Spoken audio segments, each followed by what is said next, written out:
दोस्तों, एक ऐसी अदृश्य डिजिटल परछाई के बारे में सोचिए जो हर वक्त हमारे साथ चलती है। हम कोई ऑनलाइन पेमेंट करते हैं, किसी ऐप पर अपने हेल्थ रिकॉर्ड्स डालते हैं या सिर्फ इंटरनेट ब्राउज करते हैं ना, तो हम अपने पीछे डेटा का एक लंबा चौड़ा निशान छोड़ाते हैं। और सच कहूं तो ये डेटा इस विशाल डिजिटल दुनिया में बिल्कुल असुरक्षित तैर रहा है, किसी अल्टीमेट ढाल या शील्ड के इंतजार में। तो आज के इस विश्लेषण में हम बात करने वाले हैं उसी ढाल की। आज हम डिजिटल पर्सनल डेटा प्रोटेक्शन यानी डीपीडीपी फ्रेमवर्क 2025 को पूरी तरह से डिकोड करेंगे। ये एक ऐसा ऐतिहासिक कदम है जो भारत के डिजिटल परिदृश्य को हमेशा के लिए बदल कर रख देगा। आइए देखते हैं कि इस कहानी में हम कहां-कहां जाएंगे। सबसे पहले समझेंगे कि आखिर ये मुद्दा खबरों में क्यों छाया हुआ है। फिर हम चलेंगे उस डिजिटल प्राइवेसी के युद्ध क्षेत्र में जहां डेटा की लड़ाई लड़ी जा रही है।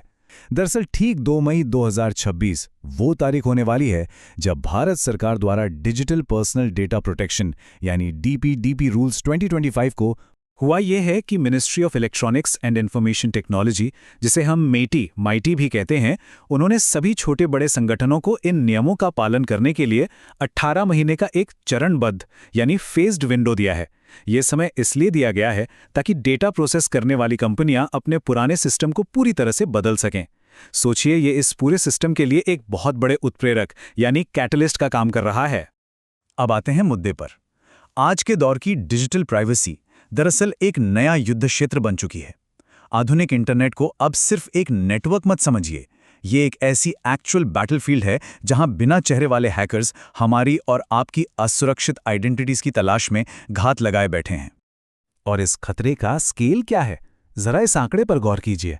22.68 लाख। जी हां, ये कोई मामूली संख्या नहीं है। साल 2022 में जहां साइबर सुरक्षा से जुड़ी घटनाएं 10.29 लाख थीं, वहीं 2024 आते आते ये अचानक दोगुनी से भी ज्यादा हो गईं।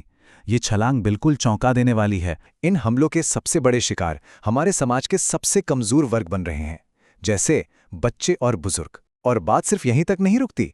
आइए समझते हैं कि इस सुरक्षा ढाल का बुनियादी ढांचा यानी डीपीडीपी एक्ट 2023 का आखिर ब्लूप्रिंट क्या है। यही वो नींव है जिस पर हमारी आने वाली डिजिटल सुरक्षा टिकी हुई है। इस पूरे इकोसिस्टम को समझने के लिए हमें 3 मुख्य कड़ियों को जानना होगा। पहला है डेटा फिड्यूशरी।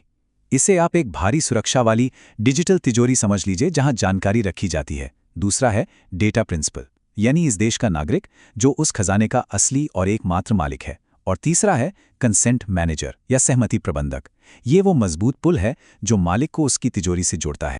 अब ये पूरा कानून 7 प्रमुख सिद्धांतों या पिलर्स पर खड़ा है। ध्यान दीजिएगा, सहमति और पारदर्शिता, उद्देश्य की सीमा, डेटा मिनिमाइजेशन यानी जरूरत भर का डेटा, सटीकता, स्टोरेज की सीमा, सुरक्षा के उपाय और जवाबदेही यानी अकाउंटेबिलिटी। अगर इसको एक लाइन में समझें तो सबसे बड़ा संदेश ये है कि अब कंपनियां नागरिकों का डेटा हमेशा के लिए खरीद नहीं सकती। उन्हें ये डेटा एक खास मिशन के लिए सिर्फ उधार मिलता है। और सोचिए, अगर कोई इन नियमों को ना माने तो क्या होगा? इसके वित्तीय परिणाम सच में होश उड़ा देने वाले हैं। सुरक्षा उपायों में चूक होने पर सीधे 250 करोड़ रुपए तक का जुर्माना तय किया गया है। बच्चों के डेटा नियमों को तोड़ने या किसी डेटा ब्रीच की जानकारी छिपाने पर 200 करोड़ तक की पेनल्टी लग सकती है। ये विशाल जुर्माने साफ मैसेज देते हैं कि ये डिजिटल शील्ड सिर्फ एक सुझाव नहीं है, बल्कि एक बेहद सख्त कानूनी आदेश है। ये तो हो गई कानून की बात, लेकिन अब आते हैं वर्तमान पर और बात करते हैं डीपीडीपी रूल्स 2025 की। आइए देखते हैं कि ये सिद्धांत सिर्फ कागजों पर नहीं बल्कि जमीन पर काम कैसे करते हैं। नए नियमों के तहत 4 सख्त ऑपरेशनल प्रोटोकॉल तय किए गए हैं। पहला, कंपनियों को अब स्टैंड अलोन और बिल्कुल स्पष्ट सहमति नोटिस देना होगा। दूसरा, सहमति वापस लेने का प्रोसेस बेहद आसान बनाना होगा। तीसरा, जिस काम के लिए डेटा लिया गया था उसके पूरा होते ही डेटा डिलीट करना होगा। और चौथा, अगर कोई यूजर रिक्वेस्ट करता है तो 90 दिन के भीतर उसका अनिवार्य रूप से जवाब देना होगा। यानी पंचलाइन यह है दोस्तों कि कंसेंट यानी सहमति अब एक स्विच बन गई है जिसे कभी भी ऑन या ऑफ किया जा सकता है। यह कोई परमानेंट ताला नहीं है। अब सवाल उठता है कि इन सब पर नजर कौन रखेगा।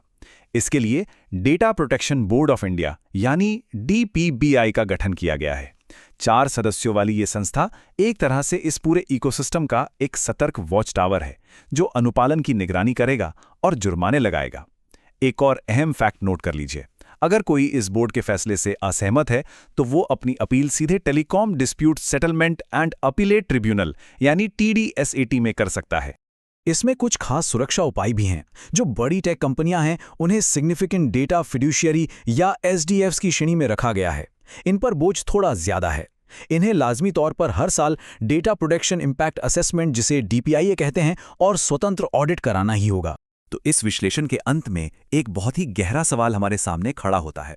क्या ये नया फ्रेमवर्क भारत की तेजी से बढ़ती डिजिटल इकोनॉमी और हमारे निजता के मौलिक अधिकार के बीच एक सफल संतुलन बना पाएगा? क्या ये डिजिटल शील्ड इनोवेशन को और मजबूत करेगी, या फिर ये एक ऐसा भारी भरकम कवच बन जाएगी जो आर्थिक विकास की रफ्तार को ही धीमा कर दे? ये एक ऐसा विचार है जिस पर जरूर सोचना चाहिए।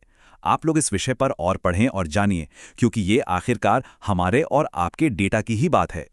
अगर ये वीडियो आपको पसंद आया हो तो लाइक जरूर करें, शेयर करें उन दोस्तों के साथ जिन्हें UPSC, लॉ या जनरल नॉलेज की तैयारी करनी है, और हाँ, सब्सक्राइब करें। आप अपने सुझाव या सवाल नीचे कमेंट में लिख सकते हैं।